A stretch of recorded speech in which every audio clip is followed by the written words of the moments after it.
So guys, Obidients have warned Tinubu that any attempt to arrest Peter Obi will be met with serious resistance from the Obidients. It's going to happen in a way they've not seen it before in this country. Take a look at this. He said there is a report of an attempt to arrest an attempt of arrest on Peter Obi by Tinubu's government over Peter Obi's consistent refusal to back down on calling Tinubu out towards good governance and accountability. Any arrest or charges against Obi must be met with a resistance as never seen in the history of Nigeria before. Quoting him further, he says, and the Obidients are ready for it. Tinubu's government must tread with caution not to set this nation on fire with an illegal arrest of HP Peter Obi. We call on Tinubu's government to desist from the evil plans against Peter Obi because Nigeria will not remain the same again. So guys, we all know that Peter Obi has always been there to tell this government some of the things they are doing wrongly. And this is what we need in a democracy. We must have an opposition. Do you know an opposition even helps the ruling government because they tend to criticize some of your mistakes and then that will help you to retrace your step. But that is not in Tinubu's government. Tinubu's government is plotting and they are being advised to go after Peter Obi because Peter Obi has been criticizing the government. And that is why Obidients are saying that any attempt to arrest Peter Obi will not be easy for this government. So guys, let me allow you just take a look at this video for yourself. Watch this video and let me know what you think about this in the comment section below. Don't forget to subscribe and share this video. Take a look. So did you hear that Obi Kubanya and the EFCC have decided to settle out of court? Do you feel like this is fair judgment as against what happened to Bobrisky? Of course. I've told you, when you are not in the good book of the principalities and powers, they will use you for sacrifice. That is it now. What do you think is happening here? Is it not... what did that man from Warri? He says Wadodo. When you have Wadodo in Nigeria, you can wine and dine with anybody. In prison, the high and the mountain. When you have money to, do so things. So in his voice, in Obi Kubanya's words, money na water. So when money na water for where you did? Tell me now, is he going to pay the 50,000? He's going to pay much more and get out. Instead of having to sleep for prison. Of course not. And Bobrisky is still there. Even his appeal is not looking like they've given him this for hearing. Appeal. I think the time is even over, sir. When he pleaded guilty. I don't even know the lawyer that took care. Anyway. So you think it's the lawyer's fault? Of course. The man should have resisted. Tell him to plead not guilty. Let's start dragging it. After all, Bobrisky should have been outside now. So, Barrister Darlington, Charlie Boy tweeted on his Twitter handle and he says, any arrest or charges against, he said there is a report of an attempt to arrest, an attempt of arrest on Peter Obi by Tinubu's government over Peter Obi's consistent refusal to back down on calling Tinubu out towards good governance and accountability. Any arrest or charges against Obi must be met with a resistance as never seen in the history of Nigeria before. Quoting him further, he says, and the Obidients are ready for it. Tinubu's government must tread with caution not to set this nation on fire with an illegal arrest of HP Peter Obi. We call on Tinubu's government to desist from the evil plans against Peter Obi because Nigeria will not remain the same again. Earlier this morning, this particular scoop was given by a popular Twitter influencer and journalist, and he's the one who alleged that there is this attempt or a ploy, as it were, to arrest Peter Obi. What do you think about this ploy or alleged ploy, if it's anything to go by? And what's his name? Area Father's reaction to it. You see this Peter Obi phobia. If APC is not careful, it may cause them problem. You see this phobia about Peter Obi. Anybody that want to trend now, you must put in Peter Obi's name. What for? Precious, what for? But you remember the back and forth he's been having with the governance all along. Anytime he chimes in on anything about governance, they will accuse him personally of inciting either the youths or inciting the public. Yesterday, Umahi, his brother, accused him of inciting the Igbos. Please. What did the Peter Obi say that other people have not said? Even worse things, please. Just tell me. He criticized the so-called superhighway, just like Atiku, just like many other Nigerians have done. So what but is Umahi responded to him and no, hold on, I'm coming to that Umahi. What is it that P2B said now that he will attract the attention of Umahi? But the other people that spoke, Umahi did not hear them. Precious. Umahi did not hear other people that criticized that project. And what did P2B say? To incite anybody. So especially the Igbos. What did he just say? What he said, is it not true? Is that not what other people have said? I mean, it's so appalling. Look, Umahi should realize, let me tell him, I wish a proverb. You see this fowl.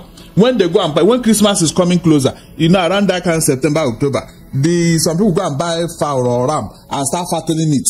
You know, they will start feeding it so that by the time they will use it, the thing would have become bigger and other.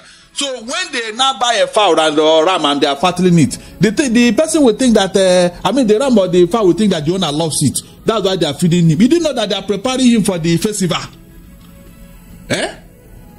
Let me just tell him, no matter how, I have told you this, but you will not agree with me.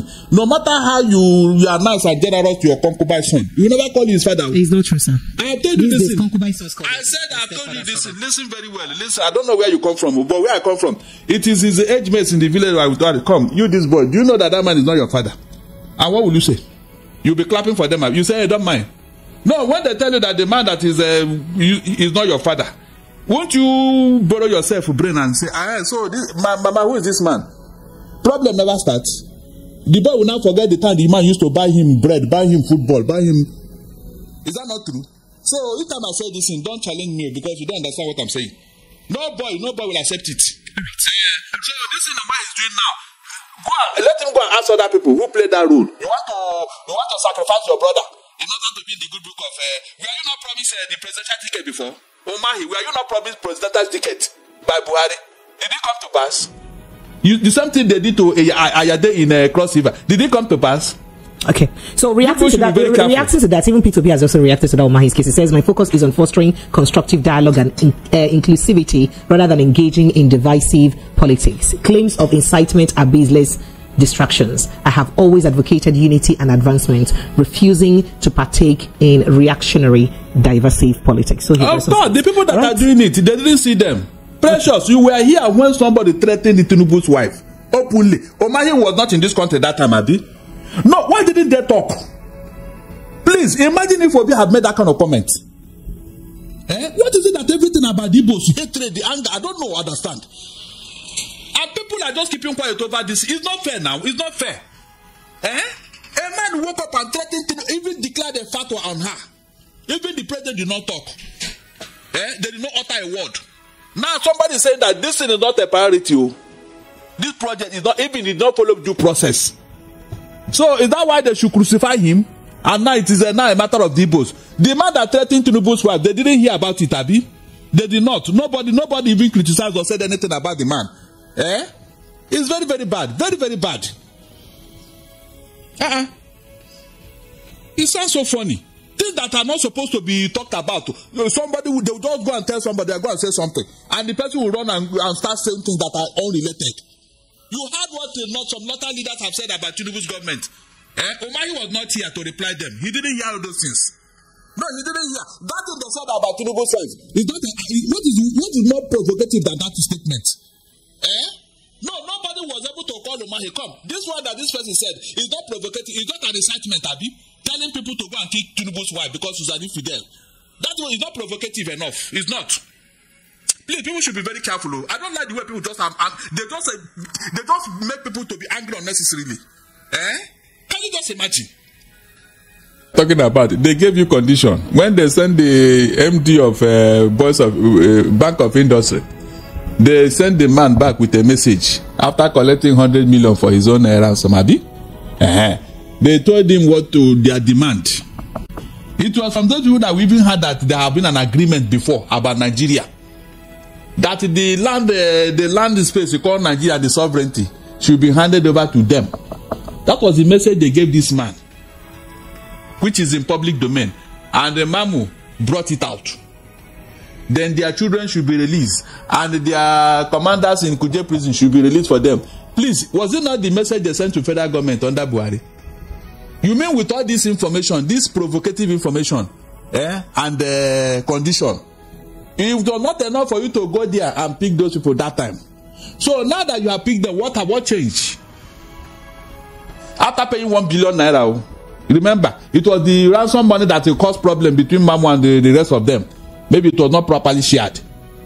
The people that was interfacing with these people that time, what were they doing? Are you telling me that as at that time, they could not go to where these people and pick them up? Now they want me to believe that they have caught the man. And because they saw AK-47. How did the AK-47 come into this country? 47 of them. How did it get into the hands of that man? We have DSSO, we have security agencies, so they didn't know anything about all these things. It's like closing the barn door when the horse have escaped. Precious, you have been in this country when people told us that when they go into the terrorist den to discuss with them, that they were being backed up by security forces and federal government agents. True or false? No, didn't Gumi tell us all these things?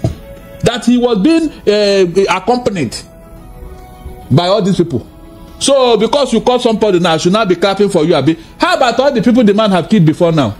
Will you bring back their lives? Our security agencies are never proactive. Never. It is after the damage has been done, you see them running up and down so that you clap for them that they are doing something. What are they doing? If they are doing something, this wouldn't have persisted by now. So I am not amused at all. I am not. Except they go and revive or resuscitate or bring back all the people they have killed, all the terrorists, all the people they have killed. If they come back to life, I will say, okay, our security agent, you have done well. But if you could not prevent it before it happened, I will never celebrate you. I will not. So whether they caught Mandy or not, it doesn't hold water. So by Darlington, remember that there are times that we've also caught other terrorists. And they rehabilitated them. At the end, it's not even the ones to rehabilitate. There are some that we caught that at the end of the day, in fact, there are some that we've caught like 5 times. We've been catching them. So what is it? Shekau? How many times did he die? I did not mention him. No, how many times did Shekau die? Until his fellow travelers neutralize him. They even brought his Bible and his praying mat to Buhari. I don't know what was the meaning for that. And they were celebrating. Look at that manner of lies. Until his kingsmen now decided that no, he's not performing well, and they neutralized themselves. So whom are they telling all these things? They are fighting terrorism, Abi. I should clap for them. In 21st century, Nigerian security, all of you put together.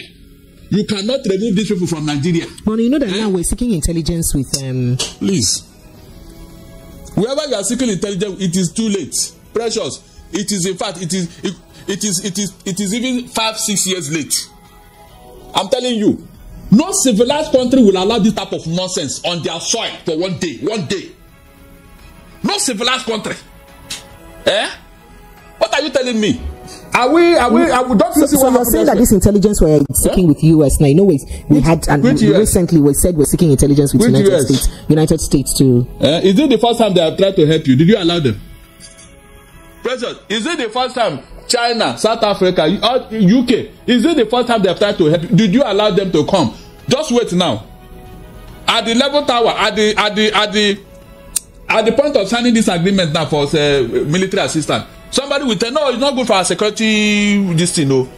You want them to know our military strength. It's not good for bringing foreigners here. It's not beyond us. Then they will go back. It's not beyond your military strength. They know it now. After all, they are the one that supply it to you. US and the Western, they know their military strength. You can't hide it. They are the one that supply you all the weapons. They have the record. So which one is all your military strength? Are you manufacturing anything on your own? All right, President, so we don't have to. Let's quickly go to other gist. So our vice president, the vice president of Nigeria, Senator Kashim Shettima, on Thursday said that Nigeria endured economic sabotage for too long. Say with this sabotage, too long. Now we just scatter everything. The vice president expressed optimism that very soon the economy will experience significant growth. Boom. Once the country overcomes the ongoing reforms and sacrifices occasioned by hard decisions taken by President Bola Ahmed Tinubu's administration. So just enjoy a little bit more. Just enjoy more. Because this economic sabotage, now since now it don't happen. But this time around now, we are here to make sure we do the turnaround. So if you fit enjoy this turnaround, small, everything, boom, you go better. He further enforced that positive changes will soon be evident across all economic indicators. Shettima listed indicators to include inflation, per capita income, GDP numbers, poverty reduction will not be poor again, food security, and all aspects close to the hearts of people, including say farmers gonna go their farm and come back. This should be laudable. Like, this is giving us hope and renewing our hope. Barrister Daniel, sir. Of course, you know the workers made there, you'll be hearing speeches. He made the speech today. Media first. I said we're in the mood of Mayday now. We're in the mood. Are you surprised? Maybe even by weekend you start hearing all of them will be talking, telling you, please, can they tell us the other one we suffered? Where did he enter? Under Buhari for 8 years, we are hearing this type of thing. Endure. Things will soon be okay. All the effort Buhari is making, it will soon be bearing fruit. Don't worry. This sacrifice, you see the benefit very soon. Why can't somebody explain to us that these are the things Buhari did that we should be proud of? And let us start from there. More so when it is the same APC government. This is their modus operandi, Precious. This is their modus operandi. So Jonathan and Yaradua must be blamed for everything Obasanjo did. I don't understand. How can I'm saying? I said most of when is the same APC government. Yes, now the same APC government. Yes, that's what I'm saying. I said Jonathan and Yaradua should be blamed for everything Tinubu did. Please. Sorry, everything that Obasanjo did. Please, if there's a way they can bring back Obasanjo regime now, Precious, I'll be dancing in the streets. If there's a way they can bring out Obasanjo's regime, I'll be dancing in this. I will dance from here to even my village. Let me tell you. You know, I'm not talking of driving from London to Nigeria. I will dance from here to my village. Okay. So let them stop all this in there. It's a deja vu. They can no longer deceive Nigerians. We have had enough. This one that is under their nose here now. Is it not this a policy they are reversing? Pressure. The fuel subsidy they told us that if they remove it, everything will be huru. Where are we now? Okay, so Barrister Darlington, quickly, let's go to this age thing. So the Nigerian Senate has made it clear that the statements regarding the potential increase of age limits to 18 years were individual viewpoints. The Senate stressed that any adjustments to the age limits would require proper legislative procedures, whether they involve lowering or raising the limits. Now, Chairman of Senate Committee on Media and Public Affairs, Adeyemi Adaramodu, made this known in an interview with journalists yesterday. So, comment on the minimum age requirement for admission is not a law, the lawmaker said. So, it is an opinion. It's not a law, at least yet. By the time the Senate resumes, whoever wants to bring that one out to make it a law will bring it out, and then the procedures will take place. You can bring whatever to the floor in form of a bill. When you bring it, there is going to be a public hearing. All the stakeholders will sit down and talk about it, and then parents and teachers, legislators, everybody will talk and will know whether it will even work in our country or not, or maybe it will work. We will sit down and talk. Even if they say the minimum age should be 30 or 12, we will discuss it openly so that we'll know whether it can be applicable to our country. So that's it. Of course, that's the normal thing. I was against it when Jambo came out, and I gave you examples. Because I was going to wonder how this will set us together. And I'm wondering if this will not also be another issue we would have in the education system, considering that most parents will not think that, well, if Ghana is going to let my child get into university at 18, instead of them to wait for 2 years in Nigeria, let them go to Ghana, Togo, every other place, and they will still be the same thing. So it would have, I was thinking it was going to affect do you know the problem system we have? Sir? Precious. Sir? Both our lawmakers and the government, they don't work with data. I'm telling you. Nigerian government, even when they were campaigning, one of them said that data will go chop. There is nothing the Western world will do without data. So that at the press of a button, they will tell you, the computer will bring out all they need, the information they need on a particular issue. Let me give you a typical example. When Japan realized that they are having so many aged people, what did they do? They reduced their adult age to 13. That is at 13, a girl is an adult in Japan today. They legislated it so that at that age you can be married off and you start producing children. That was the essence, to make up for the shortfall. I think Canada followed suit when they are having a lot of aged people. In fact, they started augmenting by bringing in foreigners, maybe Africans, to go and make up for their workforce and all that. And they reduced it. I think their one should be 16 or so. So it is the data they saw from their system that told them all these things. You don't just wake up and take a rational decision because of what? The mistake you have already committed some time ago, or the incompetence in your own job. Like now, they did the jump, and only, I think, how many people cross over the 200 mark? In fact, they said over 1 million people may not get admission. That means by next year, this 1 million students will join another 1 million that will be coming. Because people will take WAEC this year. And they will not go to private universities. Which money? So you will not join those people, making 2 million. So the thing continue to increase like that. And when a young youth have taken jump more than 5 times, is that not frustration? The parents, maybe they don't have money for private university or state university. They will now force that child to go and start doing other things. And this is somebody who would have made a mark in the academic if you have entered the university. Is that what is obtainable abroad? Mention any child abroad who could not go to school because of quota system or whatever. It's not possible. It's not possible. The pressure is not. It can never happen. Every child is given opportunity. That is why they've been looking for your own children here. Harvesting them every academic session, they will come here. If they don't have space, will they be coming here? That will tell you where we are as a nation. We are not moving forward. Every time somebody will don't wake up, instead of you to look at the data, what is the data telling us? Nobody has time for that. Nobody. You just talk on your own. Why not reduce this into 10 years now? So that only your own children can have money to go abroad. If your child is going abroad, will they ask him all these things? No, we don't come with all this age, whatever. You know it's not possible. That is it. They want to keep the children of the poor down. They want to keep them down. You did not consider the fact that your university system does not run properly. You remember, the schools were closed for over 8 months in this country. 8 months. They were on strike. Look at 2 academic sessions gone. Nobody considered all these things. So, in abroad, can it ever happen that a university in UK or US was closed down for even 1 week because of money or whatever? Can it ever happen? All right, so you didn't consider all those things. You just wake up. 16 years age limit. All right, so Barrister Darlington, let's quickly get to Peter Obi and his issue.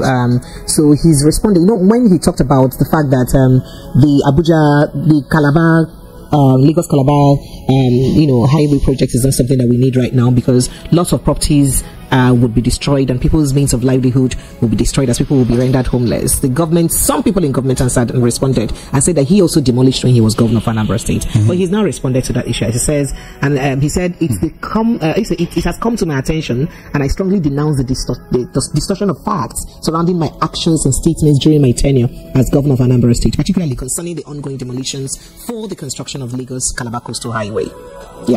A superhighway. I am to address these issues directly, devoid of political rhetoric, to ensure clarity for all. Let me be unequivocal about it. It's your smile that is making me smile, Barrister Darlington. He said, during my governorship, I made it abundantly clear that all structures obstructing existing roads and lacking approval would be removed.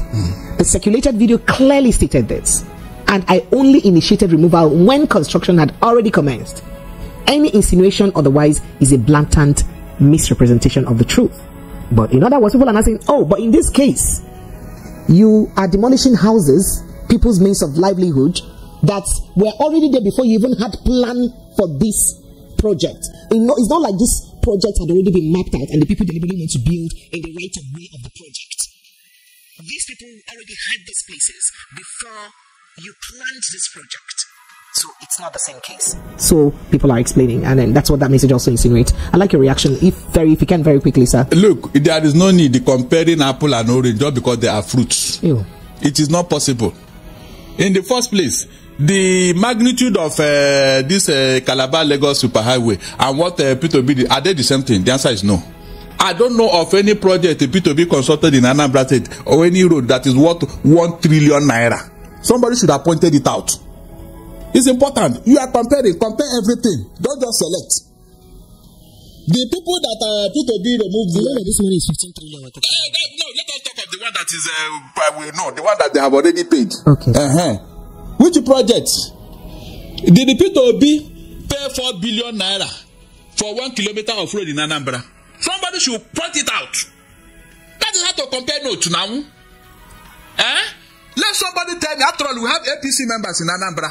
They should expose P2B. Did you construct 1 kilometer of road in Anambra for 4 billion naira? Oh yeah. Those that know how to talk.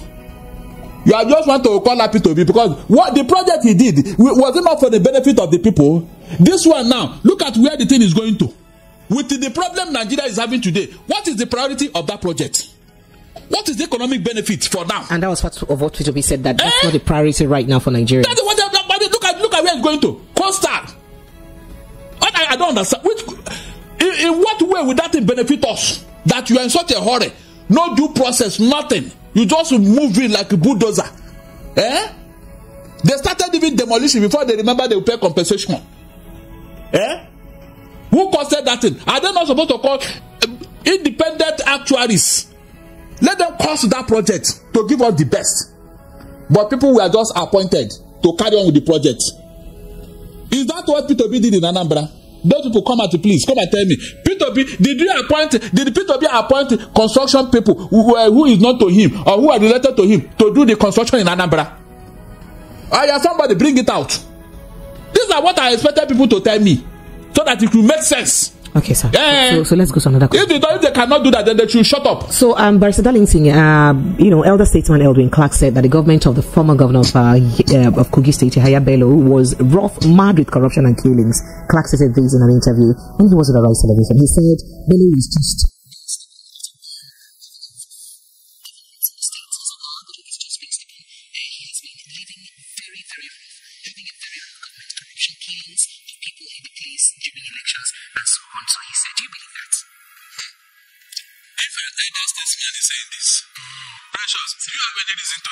So you believe? I am more than believing it already. Not whether I believe. I am more than. You know what happened to Yahaya Bello? He thought that his godfathers will come to his aid. That was why he was very arrogant about the whole thing. I told you here that offense is a valuable offense. Okay. Let him go to EFCC.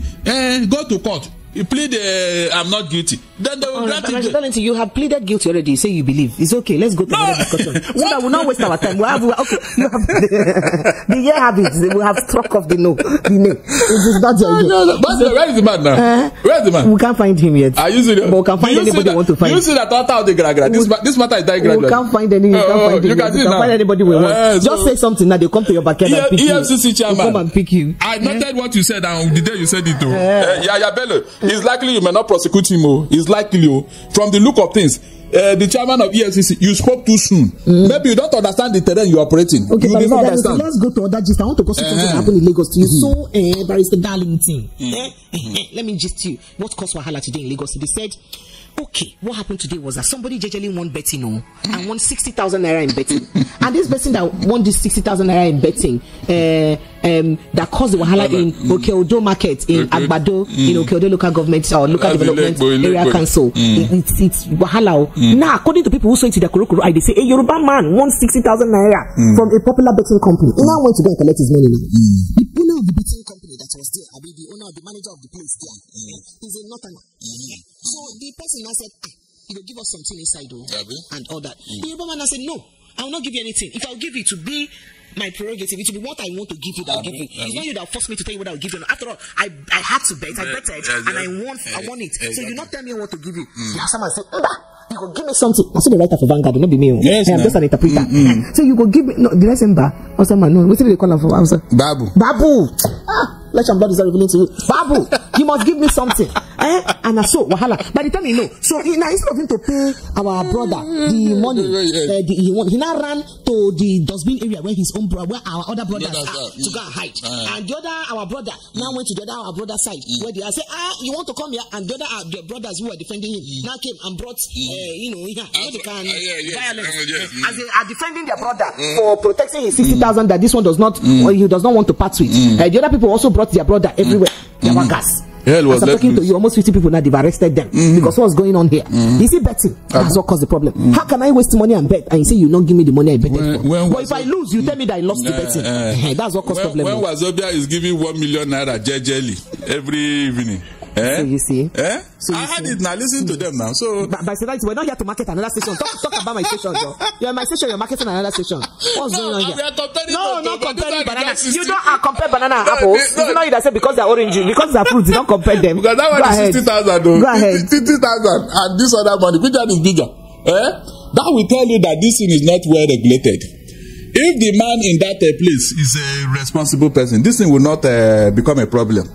If you have placed a very good responsible manager in that place, my dear, even if the man who won the thing had pursued his right through the right way, there won't be any problem. All you needed to do, cross over to Ilebo police station. Report to them, look what is going on. They'll pick the man. And that money will come out by force, jejely. Police will take care. But you know this idea of using violence. That is why I've been complaining here. Don't allow our youth to see violent means of getting things as the better way. The moment you concrete this violent disposition in them, they will always be using it. Every little thing, they will bring out all manner of dangerous weapon to have their way.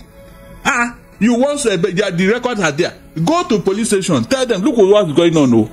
Then from there, they will follow you. Go to the place. Mr. Man, follow us to the station. In fact, they'll bring out that money that day. It's as simple as that, or they'll go to court. But here, people think that violence, no, we must do it anyhow. And look at the result now. Look at the result. And I know that at the end of the day, that money will come out. Now that police have come in, that money will come out. After a lot of damage has been done. You can see now why the Bible said, my people perish for lack of knowledge. With the police coming into this matter, that money will come out. Whether the manager like it or not. And then what happened? You now ask yourself, why did I even misbehaved in this manner? You can see. So it is what the society, I said the society prepares the crime, then the criminal commits it. We have been a society where violence is the order of the day. That's what our youth are learning. They see it as a very good means of achieving whatever they want to achieve. Violence. So that was what caused that plenty wahala. Can you imagine? Okay. Something would have quietly done the needful. Okay. So now let's go to Nance now, where another violence may happen if we don't know. Because now the call for the minister's sack and Kiari's sack is causing division in Nance. So that's another problem that we're going to face. One section is saying one thing, another section is saying another thing. Nsubu is everywhere now. So if you recall that students led by Akinti Hafiz had called for immediate sack of both Chief Adelabu and the group executive officer of the Nigerian National Petroleum Corporation Limited, Menekari, over the pains Nigerians are going through with fuel scarcity and of course power supply. But another section of the students' body described the earlier calls by the colleagues as mere blackmail. Say, why on the blackmail day, fuel day, lights day, we are on from another Nigeria, not be student talk. He said now mere propaganda did they do aimed at tainting the image of those ministers. That these things these other people said is not true. In fact, in a statement by Nance Senate President, Senator Ekundina Shegu Elvis, he claimed that the purported call to remove Adelabu, who is working around the clock to leave a good unprecedented legacy in power sector, was unnecessary. When you know Adelabu is working hard, so hard, assiduously, why are you talking this about him? Asking for patience to allow the power minister to work on the mandate of President Bola Ahmed Tinubu. Allow the power minister work on our mandate. We shall not sing and finish. So yes, that's it. So Vice Darlington, there's clash. No, there is no. The thing is that from the way they are speaking, you know that you have APC students in our universities now, and they will do everything to protect their party. We know that say on your mandate. That means you can see why some of they did not say. They said that they should allow them work to protect the mandate of the president. It just reminded me of that song, on your mandate we shall sing. Well, so when they brought in this type of sentiment, what do you think they are driving at? Do you see why some of us are very weary when it comes to defending these students or even human rights advocacy? That's why most people are not relaxed. Because the people you are even fighting for, they have already accepted their fate. And they are comfortable with what is going on with their life. Okay, these other people that are saying now, they protect whatever mandate. Do they have light in their house? Precious. Do they have light in their homes? Do they have fuel? Or they say we should endure now. That's it. Yes. Good. Yes. All of us, we should be enduring. Yes. Things will get fine. So guys, you have seen it for yourself. A whole lot is happening in Nigeria. And sometimes one keeps wondering if we even have leaders. And in case you don't know, Tinubu is not in the country. Tinubu is not yet back to Nigeria after going to Saudi Arabia. Nigerians are wondering, where has it gone to? And that is to tell you how callous these government officials are. They don't care about what Nigerians are going through. And that is why a sitting president will just leave the country. And even after he ended his official visit, his whereabouts is yet to be told to Nigerians. Let me know what you think about all this in the comment section below. Please don't forget to subscribe to the channel and turn on the notification bell. Thank you.